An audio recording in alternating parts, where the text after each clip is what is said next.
Welcome back to the channel, guys. I hope you're all doing well. In today's video, I'm going to be doing a breakdown. I'm going to be co-hosting this with somebody's close to me. They're going to be sharing their experience of the trip.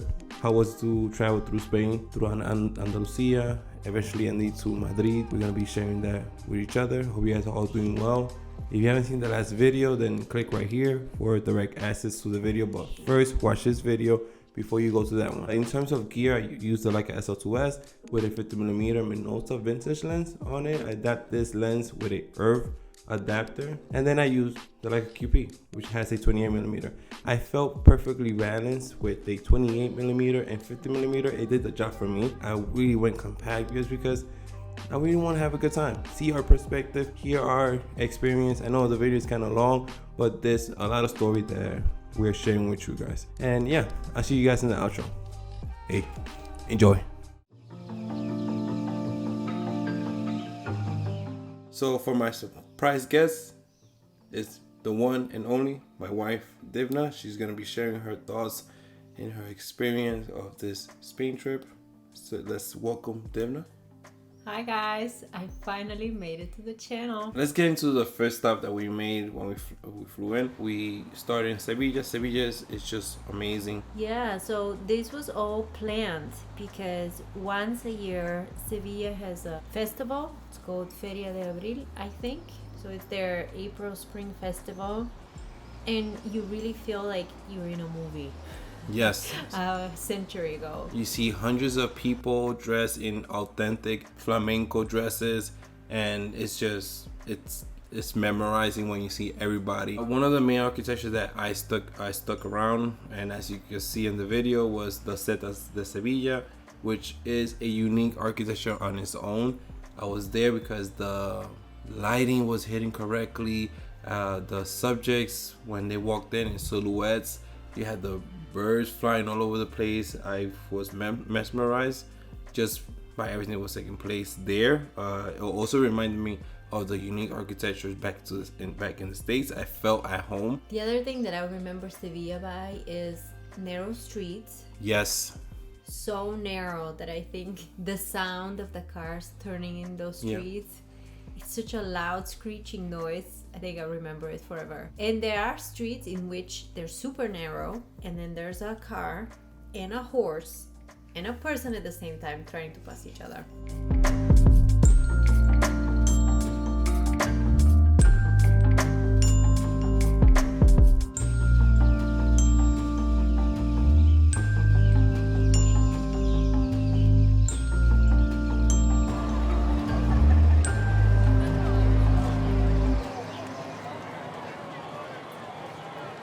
We ended the trip in Sevilla there by going to La Plaza de España, which is this big park. Yeah, and for me, Sevilla, if I had to sum it up in 3 words, it would be heat, because it was already super hot. It was 30-something degrees, and we were there at the end of April. Orange blossoms, because the whole city is filled with orange trees, and right around that time they were blooming, and it's just an incredible smell. And flamenco is everywhere there. I know we went to a show in a small theater one night, and those artists made me cry. I haven't cried in a show in a while. And then there was a street flamenco artist in Plaza de España, and she was incredible too, and she also made me cry a little. Being the introvert that I am, I'm a professional introvert person for doing street photography. My wife, Divna, she pushed me to go take photos of people dressed in these authentic flamenco dresses, just because I think it added on to the trip that we were on. And like she said, the street artist that she was playing flamenco, I captured the behind the scenes of her just going in, being passionate. I feel the energy that she's bringing to the stage when she's performing, when I see the images.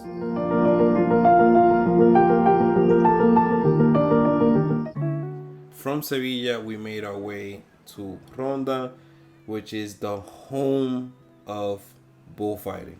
Am I correct? I don't remember the full history, but definitely has one of the 5 remaining functional bullfighting rings in Spain. Oh, and that one's pretty big. Yes, by the way, the first bullfighter was a Romani, aka a gypsy. That's something that stuck to me right away. Yeah, but this bullfighting rim was incredible because there was parts of the museum that were dedicated to the history of the horse academy, and the Spanish horse academy was very influenced by the Arabs or the Moors. Ronda has these beautiful cliff bridges, very sketchy. If you're if you're afraid of height, it's gonna be sketchy, but it's just so amazing just to see it in person. And throughout Puente Nuevo. Puente Nuevo, that's the name of the bridge. I was able to capture some moments there. They've not actually recorded most of the part, and I was just capturing photos, unique photos of the architecture, of the bridges, the rocks, just details.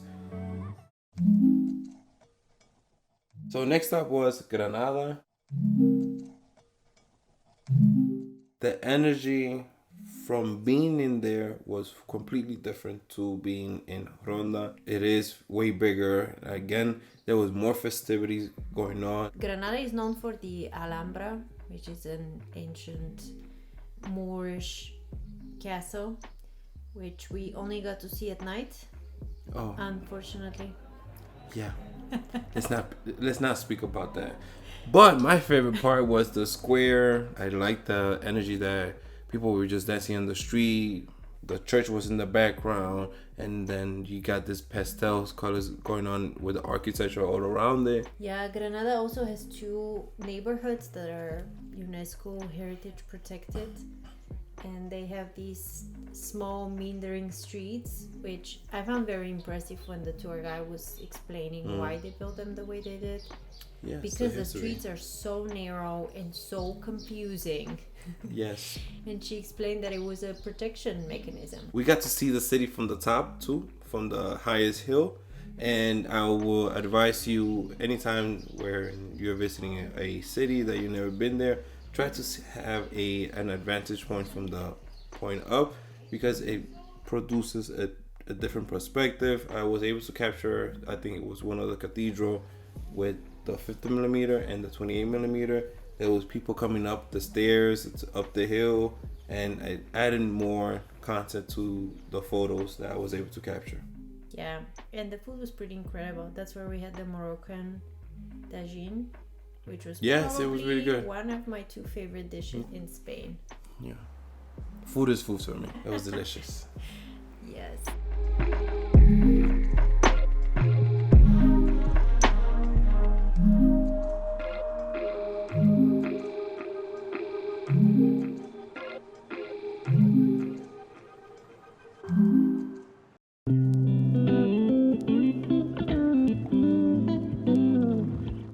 Our next stop was La ZAHARA de la Sierra, which is this city that looks like it's being carved out of the rocks. From far away, it just looks amazing. So along the drive, we stopped in whatever white villages or pueblos blancos happened to be on the way.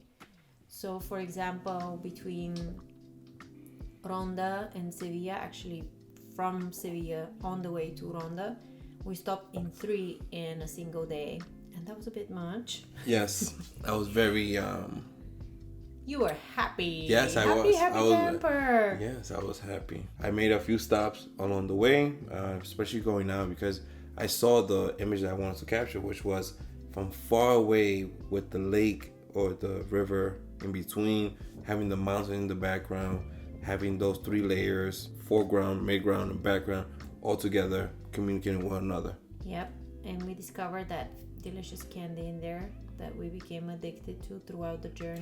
Ah, the filler thing, right? Yeah. Ah, okay. Oh man, that was so delicious. I remember. We even bought a huge, big one too, right? Yes. Yeah.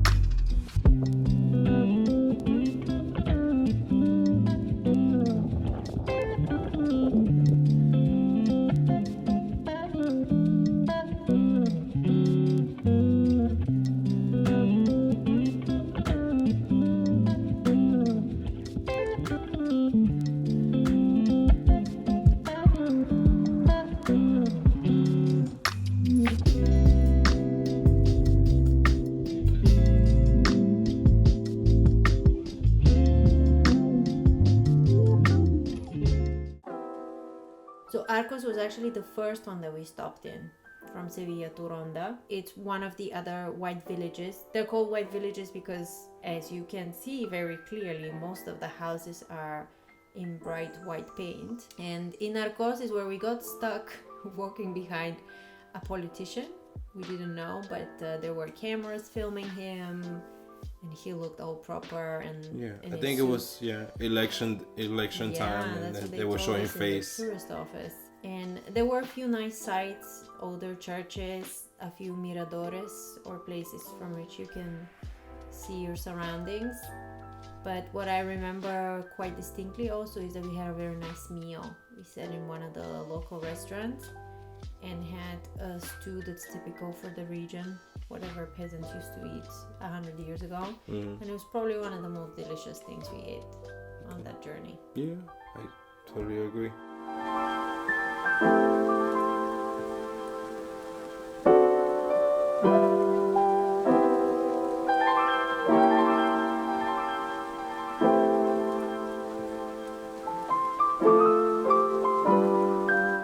This next village is called Sentenil de la Bodega. What's incredible about it is that the houses are built inside the rocks. So you'd walk in a house and it would have 3 regular walls, and the 4th wall would be the side of a cave. I have no idea why or how people felt safe to build houses there, but it definitely helps with keeping the temperature down because it's otherwise unbearably hot. So our last stop, the one that we lasted the longest, Madrid. I think Madrid is right now my favorite European city. Madrid. I think it has trumped Barcelona. I don't know. I need to go to Barcelona again because I was an amateur traveler when I went to Barcelona. Madrid was just crazy, man. Again, the architecture itself. I'm so happy to see this type of architecture that I don't get to see here in Sofia. What else about Madrid? Amazing vibe. I felt the energy in Madrid was very young. Yes, in parts of Madrid, I almost felt like I was in New York again. Yeah. Just the Spanish version. Just the Spanish version. Yeah. Incredible specialty coffee cannot remain unmentioned. Very happy with the clothes that I was able to buy in Madrid from those shops on Sunday. Yes, great shopping. I mean, it's a great shopping destination. Like I didn't go to a specific store other than Uniqlo, but usually they close down the streets and then local vendors will come out and then all line up and put the stuff out there to be sold, and I was happy to support them. We got so lucky because our Airbnb was so close to the place where they have the flea market. Amazing food also. Yes, the food was amazing as well. Although we did a couple of dinners in our Airbnb. Yes, that's the best food I have ever tasted. Food that you actually get some bread, get some salami, get some beers, some tomatoes, some cheese, and tomatoes. Bam! This is why my favorite trip that we have ever made has been Italy, because we survived on whatever we had to eat. And there were highlights, cultural highlights too. We went to the El Prado Museum. I don't think you have any footage from it, but no, because we were not allowed to record. That's true. Allowed to record, take photos, just go in there, capture it with your eyes. Remember it all. Well, El Prado is one of the premier museums in the world, and you could really feel it walking the halls. It's one of those buildings that it was built to be a museum, and it's a museum that has been built over centuries. So the collection is amazing, and you can just feel this sense of history and importance.